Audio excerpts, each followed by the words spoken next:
Hello everyone, hope you are doing great.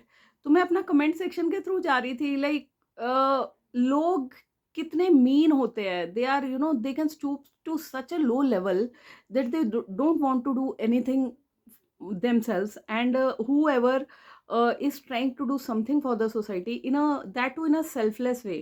तो लोगों को ना पचता नहीं है, डाइजेस्ट नहीं होता कि भाई ऐसा कैसे हो सकता है कि कोई बिना किसी इंटरेस्ट के सेल्फलेस कैसे किसी के लिए सोच सकता है। ठीक है? तो दिस चुप सो लोग और मुझे कह रहे हैं यार ट्रांसपेरेंसी की दुनिया है, ठीक है? फ्रीडम ऑफ स्पीच सबको है। एंड आप मुझे कमेंट कर रहे हो कि मैम आपकी बायो तो कोई नहीं पढ़ता होगा। मैं गारंटी ले सकता हूँ कि आप तो बीडीएस हो, खुद बीडीएस हो, and you are speaking about MBBS. तो भाई साहब एक चीज़ मैं बता दूँ, जो एमबीबीएस और बीडीएस की काउंसलिंग इकट्ठे होती है, जब हम मेडिकल कॉलेजेस में जाते हैं ना, एमबीबीएस और बीडीएस की मैक्सिमम मेडिकल कॉलेजेस में जो आपकी क्लासेस हैं, थ्योरी क्लासेस हैं, वो इकट्ठे लगती हैं, ठीक है? और जो बीडीएस वाले ना 60% जो सिलेबस है हमारा वो एमबीबीएस वाला ही है। समझ आ रहा है कुछ? और इसके अलावा भी बता देती हूँ कि क्यों एमबीबीएस का मैं गाइडेंस, मेरे को लगता है कि मैं अच्छी तरह से गाइड कर सकती हूँ। बिकॉज़ तो क्या हो गया यार, मैं नहीं अचीव कर पाई अपना एम। इसलिए नहीं अचीव कर पाई बिकॉज़ मुझे कोई गाइड करने वाला नहीं था। एक ड्रॉप लिया था और उसके बाद आई लॉस्ट माय हार्ट और लॉस्ट माय करेज कि यार इतना ज़्यादा एफर्ट्स पुट इन कर दिए, अब नहीं हो पाएगा। And I settled with BDS. लेकिन उसके बाद जब मैं अपने करियर में प्रोग्रेस करा है ना, जहाँ पे बीडीएस में गई हूँ वहाँ अपना बेस्ट दिया है, बेस्ट। वहाँ पे टॉप टॉप करा है मैंने, ठीक है? I was topper through out my college life, right? उसके बाद जब गवर्नमेंट सर्विस का एग्ज़ाम दिया, एक बार क्लियर नहीं हुआ, उसके बाद क्लियर करके आए हैं और उसके बाद एमबीबीएस वालों के साथ ही काम कर रहे हैं। और जब हम बीडीएस करते थे, हमारे साथ वाले बंदे थे जो एमबीबीएस की तैयारी करते थे, कई लोगों को देखा है कि बीडीएस की सीट छोड़ने के बाद एमबीबीएस में जाते हुए। Then I got married and I got married to MBBS doctor, जो कि खुद 5 years उन्होंने एफर्ट्स पुट इन करे हैं, उसके बाद उनका सिलेक्शन हुआ finally. That's why I know the struggle. ठीक है? तो मेरे को कोई उस टाइम गाइड करने वाला नहीं था, ठीक है? It's true, I couldn't clear NEET.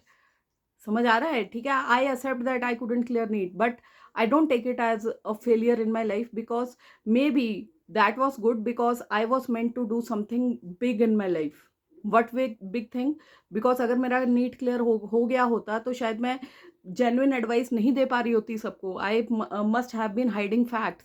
और एक और चीज़ बता देती हूँ, मैं अगर क्लियर नहीं कर पाई, मेरे भाई ने फर्स्ट ड्रॉप लिया, माई रियल ब्रदर, नहीं हुआ। उसके बाद सेकंड ड्रॉप लिया, हर कहीं उसका सिलेक्शन हुआ, एएफएम से सिलेक्शन हुआ, आपका ऑल इंडिया पीएमटी उसका क्लियर हुआ। हमारे टाइम में ऑल इंडिया पीएमटी चलता था। उसके बाद सीएमसी वेल्लोर उसका क्लियर हुआ है, केजीएमयू लखनऊ उसको मिल रहा था, आईजीएमसी शिमला मिल रहा था, एचपी का स्टेट का एग्जाम क्लियर हुआ है। ठीक है? तो आई नो द स्ट्रगल कि किस स्ट्रगल के थ्रू। और मैं और मेरा भाई बैठ के बातें कर रहे होते थे जब उसमें सेकंड ड्रॉप लेना था कि यार डिप्रेशन हो रहा है। तो आई वाज लाइक कि यार कोई बात नहीं, मैं डेंटल का मैं कर ही रही हूँ अभी, तो तू डेंटल ले लेना। तो ही वाज लाइक यार तू मेरे को कंपाउंडर रख लेगी। एंड नाउ मेरे को I feel very proud to say that he is after MBBS he did his MS in ophthalmology, and now वो अभी इंडियन आर्मी में सर्व कर रहा है। ठीक है?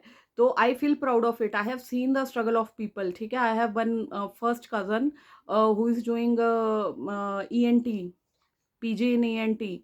ठीक है? After doing MBBS from central institute GMCH 32 sector Chandigarh. तो बहुत सारी चीजें हैं भाई साहब। आप लोग एलिगेशंस, खुद तो आप लोगों ने कुछ करना नहीं है, और जो कुछ करना चाहता है सोसाइटी के लिए, उसको उसको आप लोग आ जाते हो कमेंट बॉक्स में अपनी बकवास करने। आपने बकवास करनी है आप करिए, बिकॉज आपको वही आता है। लेकिन मुझे, being from a middle class family, and जो संस्कार मुझे दिए गए हैं ना, उसमें शायद मेरी रूट्स में बसता है कि शायद I am meant to help others, even if I am struggling with my own problems, and I have been through such grave depressive phases in my life. Still ये मेरे में एक भावना है। ठीक है? आप में नहीं है तो मैं उसको कुछ नहीं कर सकती। ठीक है? मैं तो बस आपको यही बोल सकती हूँ, God bless you.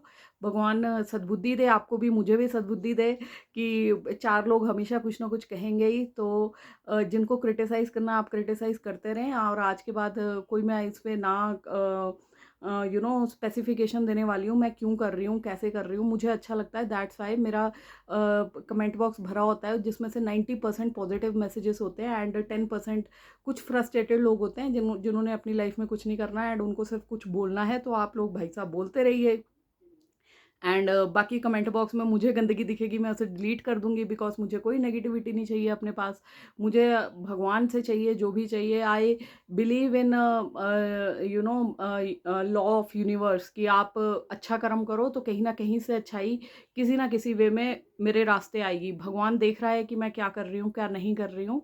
And glamorize करके चीज़ों को बच्चों के सामने पेश करना या बच्चों को ऐसे सोचना कि हाँ यार यहाँ से बच्चों को कहाँ से ग्रैब करके आप इनसे अर्निंग कर सकते हैं, वो दैट इज़ नॉट माई वे। ठीक है, आई फील कि actual motivational guidance is needed.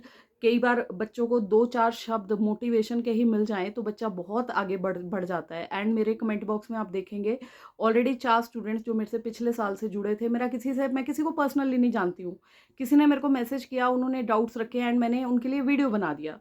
ठीक है, एंड दो students reverted back to me, they told me कि मैम हमें जस्ट एक छोटा सा मोटिवेशन चाहिए था एंड आपकी वीडियो से हमें वो मिला। तो और इस बार उन 4 बच्चों का सिलेक्शन हो गया एमबीबीएस में। मुझे इतनी खुशी हुई कि यार मैं नहीं ये कर पाई, but I feel my self lucky to have helped them achieve their dreams. ठीक है, एंड सच्चाई के साथ आप सच्चाई के रास्ते पे चल रहे हैं, फिर भी कुछ लोगों को अगर खारिश हो रही है तो कोई बात नहीं, होने दो। ठीक है, एंड बाकी हम अपना काम करेंगे। भगवान सबका भला करे। हर हर महादेव, जय श्री राम, यही मेरे मन से निकलता है। आप लोगों ने जो नेगेटिविटी फैलानी है आप फैलाइए, और बट फिर भी मैं अपने मन से यही आपको कहूँगी, गॉड ब्लेस यू। इससे ज़्यादा मुझे कुछ नहीं कहना आप लोगों को। एंड बाकी जो मेरे सपोर्टर्स हैं, जो जिनको मैं जानती भी नहीं हूँ but still they find my content valuable and they connect with me mentally and they share that good vibes with me, and so they are most welcome on my channel, and I am really grateful to them for supporting me in this YouTube journey, which I started alone with the you know zero backup, zero knowledge. And now I am intending I intend also to help people in a way or other. ठीक है, जिन जिन लोगों को YouTube के बारे में भी information चाहिए होगी, कैसे खुलना है, कैसे करनी है चीज़ें, तो आप मेरे को कमेंट बॉक्स में लिख सकते हैं। I am always there to help, right. And बाकी वंस अगेन भगवान सबका भला करे। हर हर महादेव, जय Shri Ram, good luck everyone.